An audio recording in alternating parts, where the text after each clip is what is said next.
Up until about 15 years ago, New Balance was famous for appealing to one very particular type of customer. Worn by chubby white guys in their late 30s to early 40s.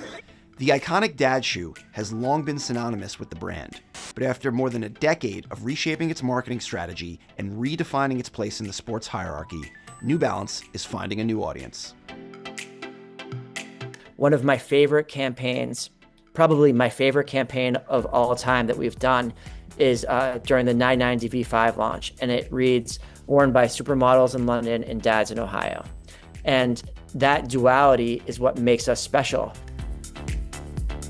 Much of that cultural shift has to do with the athletes who now represent New Balance, a young and exciting generation of stars like Cooper Flagg, Coco Gauff, and Shohei Ohtani, among others. The power of athlete ambassadors has fueled growth for the company, with New Balance seeing its global revenue collectively rise 27% across its baseball, basketball, football, and tennis categories.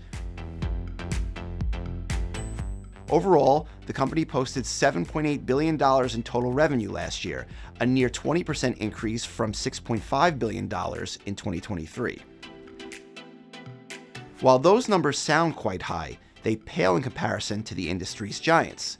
Adidas, for example, generated $26 billion in revenue for 2024, while Nike nearly doubled that at $51 billion. In such a competitive landscape, that only ups the urgency to capture the attention of a younger demographic. So VML has been involved with New Balance since 2016. With any ambassador that comes into the New Balance family, it's a bit of a high tide raises all ships kind of mentality, right? So while Cooper may exemplify basketball and the very best of performance basketball, he also represents the face of the brand. And so in that respect, what Cooper does or what Shohei does or Coco or any of our other fantastic ambassadors permeates well beyond their actual sport into the brand. New Balance has had a back and forth relationship with ambassadors throughout its history. It handed Hall of Famer James Worthy the first $1 million shoe deal in basketball's history, but moved away from endorsers in the 1990s while running an ad campaign that read, "Endorsed by no one." By 2010, after scaling back to only runners, New Balance reinvented its approach to team sports and added former Boston Red Sox star Dustin Pedroia to its roster. Since then, the brand has changed its approach to marketing.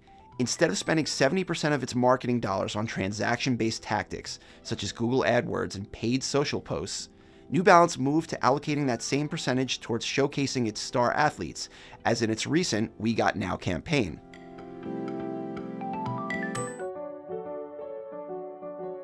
New Balance could post about Shohei every day, but if they did, you might be like, we get it. So you have to kind of like pepper in other athletes, other storylines, and you have to be smart about it. It's kind of like when you're at like a cocktail party and someone's like keeps talking and it's like, let somebody else talk. It'll come back to you. You have another story to tell, wait for the right moment. And I really think that New Balance understands that. I think what's working really well for them is that you have, their brand is becoming prominent in a variety of different ways at the same time. And their kind of growing presence is kind of compounding on itself in terms of the way it appeals to consumers. So consumers in the last, call it 5 or so years are now seeing New Balance athletes on the biggest stage in sports, right? And that lends a lot of credibility to the brand. It doesn't necessarily mean that consumers are going to buy their performance products, but suddenly buying their lifestyle products does start to make a lot more sense.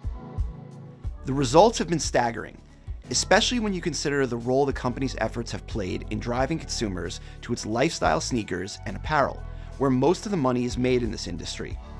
Forbes estimates New Balance's sports footwear segment, which includes performance, lifestyle, and outdoor offerings, grew 50% from $4.4 billion to $6.6 billion worldwide between 2022 and 2024. So how is New Balance able to grow its brand without necessarily chasing the same goals as its competitors? One advantage, in addition to the products or athletes wearing them, is that New Balance is a privately held company. It's not publicly traded on a stock exchange like Nike or Adidas. New Balance is controlled by its billionaire chairman, Jim Davis. I think the best thing about being private is we can take a long-term vision, that we can play the long game. So we do what's right for the brand and establishing an enduring foundation versus purely being concerned about this month's quarterly earnings. As a result of that, our business plans are often 6 to 10 years out versus some of our competitors, which are 2 to 3 years out. And oftentimes, when entering a new category or beginning a new initiative, our goal would be to be break even after year 6. So we really ensure that we're putting the brand first, that we're putting our values first, that we're setting up our strategy to be long-term and enduring. And this truly enables us to be the best version of ourselves.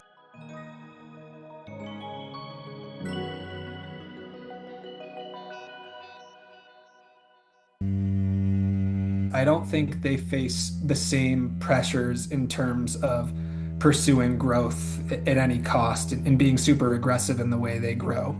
And I think that's allowed them to take a really measured approach in what they're doing around endorsements and in what they're doing around growth, which has helped to protect the authenticity of the brand. And it's not just the athlete partnerships that are altering the cultural perception of the brand. New Balance has made a habit of frequently working with entertainers, influencers, and luxury fashion brands. Establishing that premium positioning within all the sports categories globally, and then focusing on commercializing those categories into the future is our goal. And I think we're well on our way to growing our apparel and sports-specific categories at the moment, and things are tracking along nicely. Some of their collaborations of the last few years have been among the most popular sneaker releases each year, whether it's the work they've done with Joe Freshgoods, whether it's the work they've done with Salehi Bembury, Aimé Leon Dore, kind of all of the above. And all the while they're doing that, they've executed really well on their general release product. So the product that's not so limited, that's more available, that's going to drive more revenues, those products have been viewed favorably, have been received well. And so when that happens, your collaborations are kind of fulfilling their stated purpose of kind of driving brand heat and driving hype and driving people to the more available products. And those products that they're driving people to are resonating well. New Balance has also successfully tapped into crucial aspects of the sneaker industry, such as limited releases, otherwise known as drop culture. Drop culture is a big thing. When something drops and you know it's coming, to know that you can get that really quickly because you're like the first one to log in or whatever, that makes people like salivate. An example of this is like Ohtani gets 50-50 at the end of September in 2024, and they drop a 50-50 shirt. I'm not going to say it's like the world's best shirt. It's definitely not the world's worst shirt, right? But that shirt sold out in hours. So the market that they're penetrating is like Ohtani fans, Japanese baseball fans, Dodger baseball fans, whatever you want to say. The fact that they came out with something rather than just sit there and do nothing is exactly how they become sustainable. Whether it's measured in direct sales or in cultural appeal, New Balance still needs its athletes to keep performing at a high level to remain relevant. With Gauff, Ohtani, Jamal Murray, Cameron Brink, and Kawhi Leonard, the brand has already demonstrated its prowess at signing champions. And if Flagg lives up to his hype in the NBA, presumably there will soon be hardware in his future. It's difficult to pivot brands of this size very quickly. You know, product lead cycles are very long. These strategies are thought out over long periods of time, and these cycles are planned. And so, you know, keeping their finger on the pulse of what's relevant, who's popular, and doing that while kind of maintaining authenticity is not just a challenge for them, but I think a challenge for any brand in the space. It comes down to being the best version of ourselves. So are we being fearlessly independent? Are we showing a desire to innovate? Are we okay with making mistakes? Are we good with pushing the boundaries and continuing to foster that culture of calculated risk excellence and a flat creative culture where good ideas can come from anywhere, rooted around the notion of being fiercely independent? In the meantime, New Balance has its sights on crossing $10 billion in annual revenue, a goal it expects to reach in the next few years. And while its athletes have become an essential piece of that future, the brand has no plans to abandon the product that fueled its growth for so many years.